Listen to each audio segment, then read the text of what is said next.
अस्सलाम वालेकुम viewers and welcome to my channel. हमारा जो आज का टॉपिक है that is digestion of proteins. लेकिन ये मेरी जो पिछली लेक्चर की सीरीज़ है डाइजेस्टिव सिस्टम की से जो मैंने स्टार्ट की थी बेसिकली उसी के साथ कंटिन्यूएशन है। इंट्रोडक्शन टू डाइजेस्टिव सिस्टम से मैंने स्टार्ट किया था, फिर मैंने digestion and absorption of carbohydrates discuss की थी जो कि आपको सबके लिंक्स मिल जाएंगे डिस्क्रिप्शन के अंदर।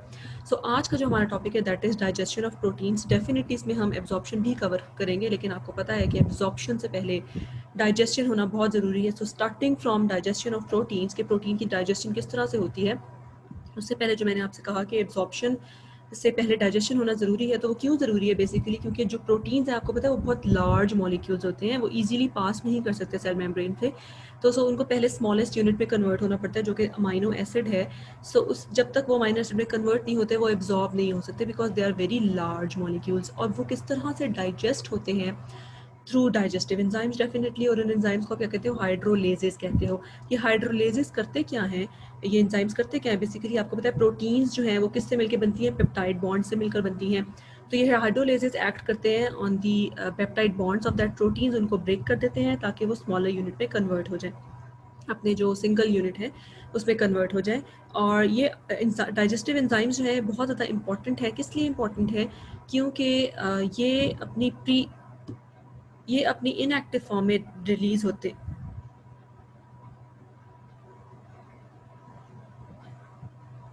ये अपनी इनएक्टिव फॉर्म में रिलीज होते हैं। क्यों रिलीज होते हैं, इनको आप जाइमोजेंस भी कह सकते हो या प्री एंजाइम्स भी कह सकते हो। ठीक है, ये क्यों ऐसे होते हैं, क्यों इनएक्टिव फॉर्म में रिलीज होते हैं, क्या फ़ायदा इनके इनएक्टिव फॉर्म में रिलीज होने का। फ़ायदा ये है कि वो सेल्फ डाइजेशन से ख़ुद को बचाया जा सके। ठीक है, आपको पता है कि हमारी बॉडी के अंदर भी तो बहुत से स्ट्रक्चर्स हैं जो प्रोटीन से बने हुए होते हैं। तो अगर ये एंजाइम्स अपनी एक्टिव फॉर्म में ही रिलीज होंगे तो फिर वो हमारी बॉडी के अंदर की प्रोटीन्स हैं उनको भी डाइजेस्ट करना शुरू कर देंगे। तो इसीलिए ये हाइड्रोलेजेस तब ही एक्टिव फॉर्म में कन्वर्ट होते हैं जब प्रोटीन मौजूद होती है इन दी डाइजेस्टिव सिस्टम। ठीक है, अब डाइजेस्टिव सिस्टम में भी आपको पता है बहुत सारे पार्ट्स आ जाते हैं। उनमें से कौन सा ऐसा पार्ट है डाइजेस्टिव सिस्टम का जिसमें प्रोटीन की डाइजेशन हो रही होती है, तो वो है स्टमक बेसिकली। ठीक है, प्रोटीन की जो डाइजेशन है वो स्टार्ट होती है from the stomach of the digestive system. ठीक है, वो माउथ से स्टार्ट नहीं होती। जैसे मैंने कार्बोहाइड्रेट्स में आपको बताया था कि कार्बोहाइड्रेट की जो डाइजेशन है वो माउथ से ही स्टार्ट हो जाती है, लेकिन प्रोटीन की जो डाइजेशन है वो स्टार्ट कहाँ से होती है, स्टमक से स्टार्ट होती है। But before going to the physiology कि किस तरह से डाइजेशन होती है प्रोटीन्स की, हमें थोड़ी सी अनाटमी पता होनी चाहिए स्टमक की, कि स्टमक के अंदर क्या क्या मौजूद है, कौन से ग्लैंड्स हैं, कौन से सेल्स हैं जो इन्वॉल्व हैं प्रोटीन को डाइजेस्ट करने में। तो ये थोड़ा सा इनसाइड हम देख लेते हैं स्टमक पे। इसकी जो आउटर मोस्ट लेयर है जो कि हमारे हिसाब से इनर मोस्ट बनती है, यानी कि इनर लाइनिंग के हिसाब से अगर हम आए तो इनर मोस्ट लेयर जो है वो म्यूकोसा है। ठीक है, जो डेफिनेटली नाम से पता लग रहा है ये म्यूकस रिलीज करती होगी। उसके बाद सब म्यूकोसा है, उसके बाद फिर हमारे पास मसल्स लेयर आ जाती है जो स्टमक जिसमें मसल्स मौजूद हैं जो कॉन्ट्रैक्ट एंड रिलैक्स कराते हैं स्टमक को। इसके अलावा सब सेरोसा है जो कि आउटर मोस्ट लेयर है स्टमक की। ठीक है, तो हम जो जिससे कंसर्न है वो बेसिकली ये म्यूकोसल लेयर है। ये हमारे लिए बहुत ज़्यादा इंपॉर्टेंट है, म्यूकोसा एंड प्लस सब म्यूकोसा, बिकॉज सब mucosa is important in absorption.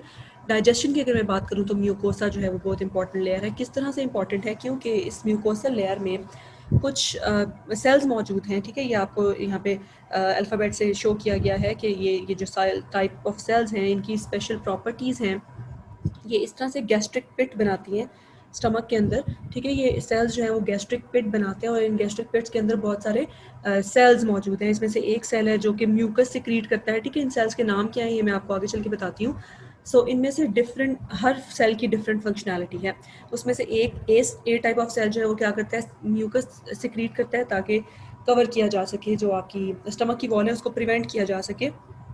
किससे प्रिवेंट किया जा सके, हाइड्रोक्लोरिक एसिड से प्रिवेंट किया जा सके, उसकी उसकी कोरोसिवनेस से प्रिवेंट किया जा सके, ताकि वो खुद जो डाइजेस्टिव सिस्टम की जो इनर लाइनिंग है स्टमक की उसको डिस्ट्रॉय ना कर दे हाइड्रोक्लोरिक एसिड। अब ये हाइड्रोक्लोरिक एसिड कहाँ से आ रहा है, द क्वेश्चन इज कि हाइड्रोक्लोरिक एसिड कहाँ से आ रहा है। हाइड्रोक्लोरिक एसिड एक और टाइप ऑफ सेल्स मौजूद हैं यहाँ इसके अंदर, स्टमक की लाइनिंग के अंदर, म्यूकोसल लाइनिंग के अंदर।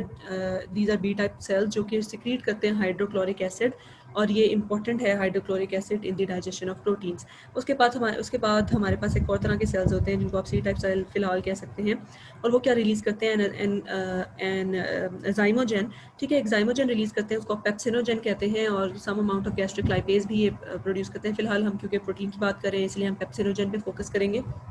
जब हम फैट्स की डाइजेशन की बात करेंगे तो फिर हम इस गैस्ट्रिक लाइपेज को डिस्कस करेंगे। सो फिलहाल मैं अभी पेप्सिनोजन को फोकस करूँगी। And another kind of cells we have G cells. एक और तरह के सेल्स भी होते हैं हमारे पास, जी सेल्स, जो कि बेसिकली हार्मोन गैस्ट्रिन रिलीज़ कर रहे होते हैं। तो ये म्यूकोसल लेयर जो है वो बहुत ज़्यादा इंपॉर्टेंट है, बिकॉज ये बहुत सारी चीज़ें सिक्रीट कर रही होती है जो कि प्रोटीन की डाइजेशन के लिए बहुत ज़्यादा इंपॉर्टेंट है। ठीक है, ये एक और डायग्राम है, एक और इलस्ट्रेशन है जिसमें आपको बता रहे हैं कि ये बेसिकली गैस्ट्रिक ग्लैंड्स यहाँ पर मौजूद हैं, म्यूकोसल सेल्स मौजूद हैं, चीफ सेल्स मौजूद हैं, पेराइटल सेल्स मौजूद हैं।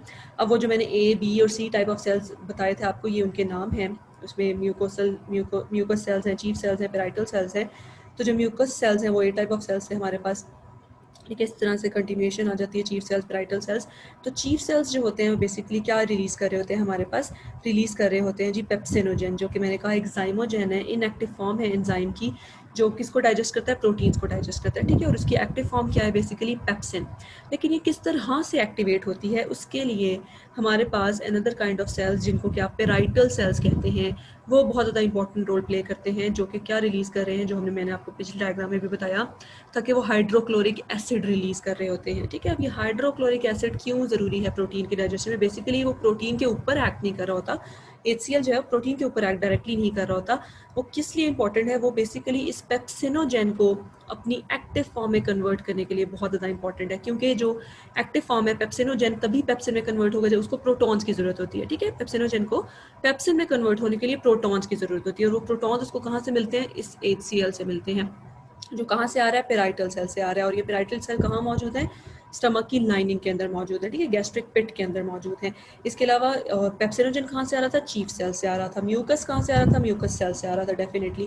ठीक है, इसके बाद हम आगे देखते हैं, जो हमने जी सेल्स की बात की थी, गैस्ट्रिक सेल्स भी हमने बात की थी।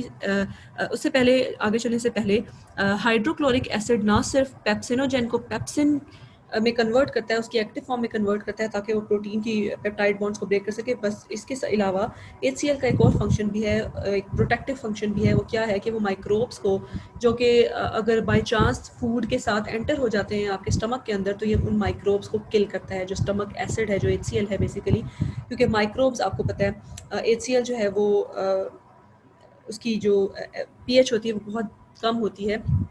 वो बहुत ज़्यादा कोरोसिव होता है, तो माइक्रोब जो है वो सर्वाइव नहीं कर सकते इस HCl वाले इन्वायरमेंट में। सो इस तरह से जो HCl है ना सिर्फ पेप्सिनोजन को पेप्सिन में कन्वर्ट करने के साथ साथ हमें हमारे स्टमक को माइक्रोब से भी बचा रहा है, इन्फेक्शन से भी बचा रहा है। सो अब हम वापस आते हैं स्टमक की लाइनिंग के ऊपर, जो हमने उसके डिफरेंट सेल्स की बात की थी। ठीक है, उसके ग्लैंड्स की बात की थी, हमने म्यूकस सेल्स की बात की थी, जो कि क्या कर रहे हैं? म्यूकस रिलीज़ कर रहे हैं।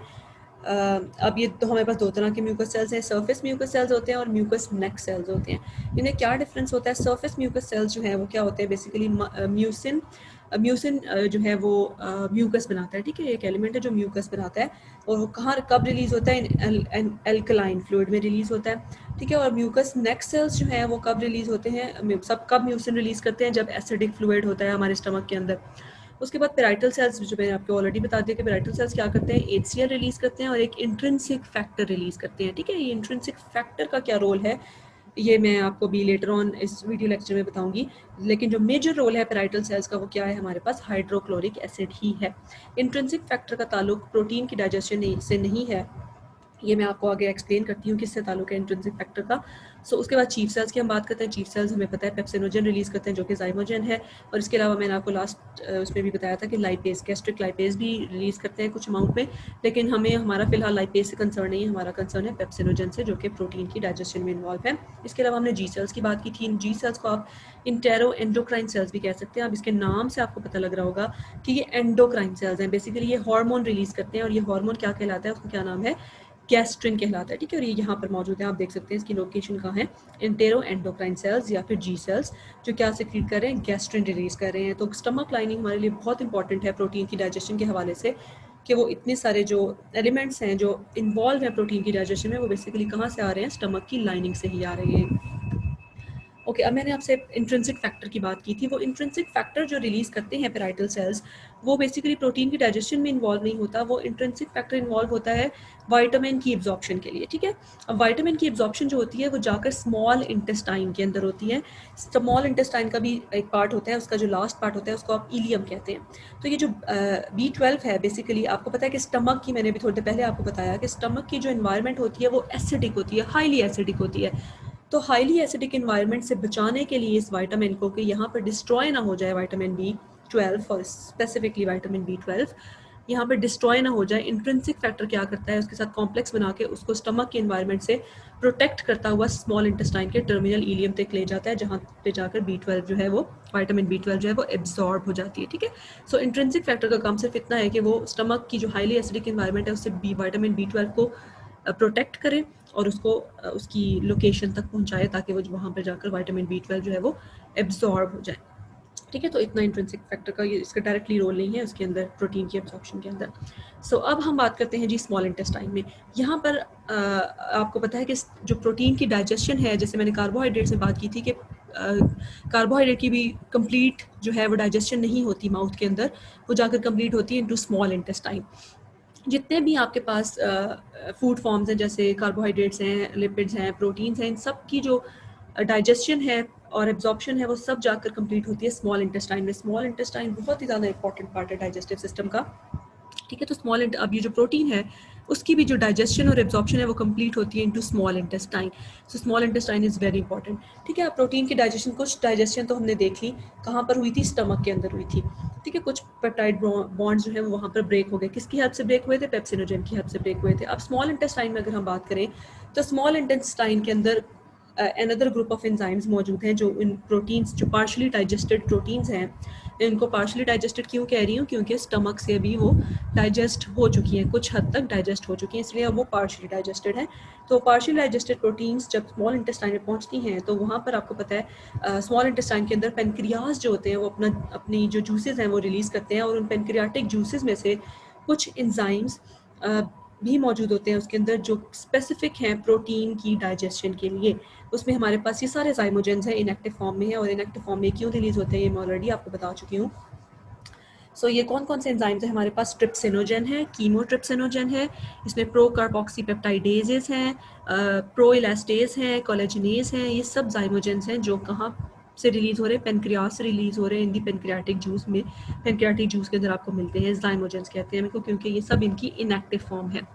ओके, अब ये जो जाइमोजेंस हैं जब रिलीज होते हैं, इनकी जो रिलीज है वो बेसिकली मीडिएट होती है एक हार्मोन पे डिपेंड करती है, that is called cholecystokinin, sorry cholecystokinin और सिक्रीटिन, ठीक है। कोलेसिस्टोकाइनिन जो है वो रिलीज होता है फ्रॉम योर लिवर, और ये मीडिएट करता है पेनक्रियाटिक जाइमोजेंस को, उनकी रिलीज को, ठीक है। बेसिकली पेनक्रियास को बताता है कि अब आपने जाइमोजेंस रिलीज करने हैं, बिकॉज स्मॉल इंटेस्टाइन के अंदर पार्शली डाइजेस्टेड प्रोटीन्स आ चुकी हैं। तो ये दोनों हार्मोन्स मिलकर जाइमोजेंस रिलीज करवाते हैं पेनक्रियास से। So these two polypeptide hormones are very important in playing very important role in digestive tract. ये है जी कोलेसिस्टोकाइनिन। कोलेसिस्टोकाइनिन ना सिर्फ जो है वो इम्पॉर्टेंट है पेनक्रियास के लिए, बल्कि ये स्टमक को भी पोक कर रहा होता है, ये लिवर को भी जाकर पोक कर रहा होता है, गॉल ब्लैडर को भी पोक कर रहा होता है कि वो रिलीज़ करें अपनी जो सिक्रीशंस हैं उनको रिलीज़ करें। सो कोलेसिस्टोकाइनिन इज़ वेरी इंपॉर्टेंट। अब यहाँ पर आ जाते हैं जी, स्टमक में तो हमने ऑलरेडी बात कर ली थी कि किस तरह से इसकी डाइजेशन होती है। पेराइटल सेल्स पेप्सिनोजेन रिलीज करते हैं, पेप्सिनोजेन जो है उसको इन द प्रेजेंस ऑफ प्रोटॉन वो पेप्सिन में कन्वर्ट होता है, और वो क्या करते हैं बेसिकली उसको पार्शियली डाइजेस्ट कर देते हैं प्रोटीन को। अब हम स्मॉल इंटेस्टाइन के हवाले से बात कर रहे हैं, हमने कहा कि पेनक्रियाटिक जूस के अंदर जाइमोजेंस मौजूद होते हैं। अब ये जाइमोजेंस ने भी तो अपनी एक्टिव फॉर्म में कन्वर्ट होना है, तभी वो एक्ट कर सकते हैं प्रोटीन्स के ऊपर। सो ये ट्रिप्सिनोजेन जो है सब बहुत ही इंपॉर्टेंट जाइमोजेन है पेनक्रियाटिक जूस का, दैट इज ट्रिप्सिनोजेन, जो in the presence of enteropeptidase convert होता है इनटू ट्रिप्सिन। इंटेरोपेप्टाइडेज क्या है, बेसिकली ये एक एंजाइम है, ये एक ब्रश बॉर्डर एंजाइम है, ठीक है। इसको मैं ब्रश बॉर्डर एंजाइम क्यों कह रही हूँ, क्योंकि ये स्मॉल इंटेस्ट, ये कहाँ मौजूद होता है, ये स्मॉल इंटेस्टाइन की जो माइक्रोविलाएँ हैं वहाँ पर मौजूद होता है, ठीक है। तो ये क्या करता है, ये इंटेरोपेप्टाइडेज ट्रिप्सिनोजेन को कन्वर्ट करता है इनटू ट्रिप्सिन, ठीक है। अब ये ट्रिप्सिन जो है इसकी कन्वर्जन इंतहाई इंपॉर्टेंट है, क्योंकि अभी आप फर्दर स्टेप्स में देखोगे कि क्यों इंपॉर्टेंट है। ट्रिप्सिन का कन्वर्ट होना, ट्रिप्सिनोजन का कन्वर्ट होना इनटू ट्रिप्सिन। ठीक है, ट्रिप्सिन एक तो इम्पॉर्टेंट इसलिए है क्योंकि ये आर्जिनिन और लाइसिन वगैरह पर एक्ट करता है। आपकी इस पर जो प्रोटीन्स हैं उनमें आर्जिनिन और लाइसिन पर एक्ट करता है जो अमाइनो एसिड्स हैं। ठीक है, और ये जो ट्रिप्सिन है, दूसरा जो रीज़न है इसको क्यों इम्पोर्टेंट है कन्वर्ट होने के लिए, क्योंकि जो दूसरे जाइमोजेंस हैं वो सिर्फ और सिर्फ इस ट्रिप्सिन की वजह से ही अपनी एक्टिव फॉर्म में कन्वर्ट हो सकते हैं। ठीक है, एक और जाइमोजेन जो पैनक्रियाटिक जूस में मौजूद था वो क्या था हमारे पास, कीमोट्रिप्सिनोजन। वो भी in the presence of this trypsin convert होता है into in its active form chymotrypsin. ठीक है, और ये फिर कहाँ पर एक्ट करता है, किन किन अमाइनो एसिड पर एक्ट करता है, ट्रिप्टोफैन पर, फिनाइलएलानिन पर, टायरोसिन पर, ल्यूसीन पर। ठीक है, आपको पता है कि मैं क्यों अभी अमाइनो एसिड्स में डायरेक्टली कन्वर्ट नहीं हुए, मैं इसलिए अमाइनो एसिड्स की बात कर रही हूँ क्योंकि आपको पता है ये लिंक क्या होता है, प्रोटीन्स किस तरह से किन चीज़ों को लिंक करके बनती है, बेसिकली अमाइनो एसिड्स को लिंक करके बनती है ना। तो ये जो मैं आपसे जाइमोजेंस की बात कर रही हूँ, एग्जाइम्स की बात कर रही हूँ, ये इन स्पेसिफिक अमाइनो एसिड्स के पेप्टाइड बॉन्ड्स को ब्रेक करते हैं ताकि उनको अलग-अलग किया जा सके। ठीक है, अब ये कीमोट्रिप्सिन ने भी अपने इन एंजाइम्स पर, सॉरी, इन अमाइनो एसिड्स पर अपना काम दिखाया। अब यही ट्रिप्सिन क्या कर रहा है, एक और जाइमोजेन को जो कि जिसका नाम था प्रो इलास्टेज, उसको कन्वर्ट कर रहा है इनटू इट्स एक्टिव फॉर्म, और वो क्या है हमारे पास, इलास्टेज। ठीक है, अब ये इलास्टेज जो है किन किन अमाइनो एसिड पर एक्ट कर रहा है, एलानिन पर, ग्लाइसिन पर, सेरीन पर। फिर उसके बाद एक और zymogen that is pro carboxy peptidases, वो भी in the presence of trypsin, वो भी in the presence of trypsin ही कन्वर्ट हो रहा है into its active form, carboxy peptidases जो इसकी एक्टिव फॉर्म है। ठीक है, और ये किस पर एक्ट करता है, बेसिकली जो कार्बोक्सिल टर्मिनल होता है। ठीक है, हमारे पास प्रोटीन के दो टर्मिनल्स होते हैं, एक अमाइनो टर्मिनल होता है और एक कार्बोक्सिल टर्मिनल होता है। सो ये जो एंजाइम्स हैं प्रो कार्बोक्सी पेप्टाइडेजेस जो कि आपके एक्टिव फॉर्म में कन्वर्ट होकर कार्बोक्सी पेप्टाइडेजेस कहलाते हैं, ये एक्ट करते हैं at the carboxyl end of the proteins, जो कि उनका हाइड्रोफोबिक एंड होता है अमाइनो एसिड्स का, और इसमें ये आर्जिनिन और लाइसिन पर एक्ट करते हैं। ठीक है, और ये भी ट्रिप्सिन की प्रेजेंस में ही कन्वर्ट होते हैं इनटू एक्टिव फॉर्म। सो अब आपको यहाँ पर समझ आ गई होगी कि ट्रिप्सिन का कन्वर्ट होना क्यों इंतहाई ज़रूरी है। ठीक है, वो सब जितने भी जाइमोजेंस हैं वो ट्रिप्सिन पे ही डिपेंडेंट हैं अपनी एक्टिव फॉर्म में कन्वर्ट होने के लिए। सो उसके बाद हम आगे चलते हैं ब्रश बॉर्डर एंजाइम्स की तरफ। ठीक है, उसमें से एक, अब ये तो पेनक्रियाटिक जूस से आपके पास आ गए जाइमोजेंस जो थे। ठीक है, अब इसके अलावा brush border enzymes, entire peptidase के अलावा भी कुछ ब्रश बॉर्डर एंजाइम्स हैं जो प्रोटीन की डाइजेशन में इन्वॉल्व हैं डायरेक्टली, उनको आप अमाइनो पेप्टाइडेजेस कहते हो। ठीक है, ये बहुत सारे पेप्टाइडेजेस पर एक्ट करते हैं, सॉरी बहुत सारी अमाइनो एसिड्स पर एक्ट करते हैं। सो दीज आर कॉल्ड, जो पेनक्रियास से आ रहे हैं बेसिकली उनको आप एंडोपेप्टाइडेजेस कहते हो, और जो आपके पास ब्रश बॉर्डर से आ रहे हैं, जो स्मॉल इंटेस्टाइन से आ रहे हैं, बेसिकली वो आपके पास एक्सोपेप्टाइडेजेस कहलाते हैं। ठीक है, सो यहाँ पर अब हम डाइजेशन की अगर बात करें स्मॉल इंटेस्टाइन की, जो कि हमने काफ़ी डिटेल में डिस्कस कर भी लिया है कि जाइमोजेंस को अपनी एक्टिव फॉर्म में कन्वर्ट होना पड़ता है। ट्रिप्सिनोजेन सबसे पहले कन्वर्ट होता है एंटेरोपेप्टाइडेज की प्रेजेंस में इनटू ट्रिप्सिन, और फिर ये एंडोपेप्टाइडेज कहलाता है जो कार्बोनाइल साइड है लाइसिन की, आर्जिनिन भी उस पर एक्ट करता है। फिर यही ट्रिप्सिन जो है वो कीमोट्रिप्सिन में कन्वर्ट करता है कीमोट्रिप्सिनोजन को, और ये क्लीव करते हैं terminal carboxyl terminal of the phenylalanine, tyrosine and tryptophan. ठीक है, और इसके बाद फिर कार्बोक्सी पेप्टाइडेज आ जाता है। कार्बोक्सी पेप्टाइडेज जो है वो उसकी जो इनएक्टिव फॉर्म है वो प्रो कार्बोक्सी पेप्टाइडेज है, ये एक्सोपेप्टाइडेज कहलाता है, और ये क्या करता है, कार्बोक्सिल टर्मिनल से रेजिड्यूज को रिमूव करता है। सो ये एक समरी थी डाइजेशन की स्मॉल इंटेस्टाइन के अंदर। तो फाइनली इस तरह से डाइजेशन जो है प्रोटीन की वो कंप्लीट हो जाती है इन स्मॉल इंटेस्टाइन, जब एक्सोपेप्टाइडेजेस और एंडोपेप्टाइडेजेस मिलकर उसको कन्वर्ट करते हैं इनटू देयर स्मॉलेस्ट यूनिट्स, वो क्या है, फ्री अमाइनो एसिड्स। ठीक है, अब यहाँ पे थोड़ा सा ट्विस्ट आता है कि जो प्रोटीन्स हैं वो कुछ तो है वो टोटली डिवाइड हो जाती हैं इनटू, सॉरी, ब्रेक डाउन हो जाती हैं इनटू फ्री अमाइनो एसिड्स, लेकिन कुछ जो है वो पेप्टाइड भी बनी रहती हैं, यानी कि वो फुली कन्वर्ट नहीं होती इनटू फ्री अमाइनो एसिड्स। वो भी आगे मैं आपको बताती हूँ किस तरह से होता है। सो स्मॉल इंटेस्टाइन के अंदर होता है ब्रश बॉर्डर एंजाइम्स भी इन्वॉल्व थे, और ब्रश बॉर्डर एंजाइम्स जो हैं वो बेसिकली क्या हैं, वो माइक्रो के विलाई कवर स्पेस सर्फेसिस हैं। ब्रश बॉर्डर आप उसको कह रहे हैं बेसिकली वो सिंपल कलमनर और सिंपल क्यूबॉइडल सेल्स हैं, और उसके ऊपर ब्रश की तरह की माइक्रो विलाई मौजूद है। ठीक है, जिसको आप ब्रश बॉर्डर कहते हैं, वो बिल्कुल ब्रश बॉर्डर की अपीयरेंस दे रहे होते हैं।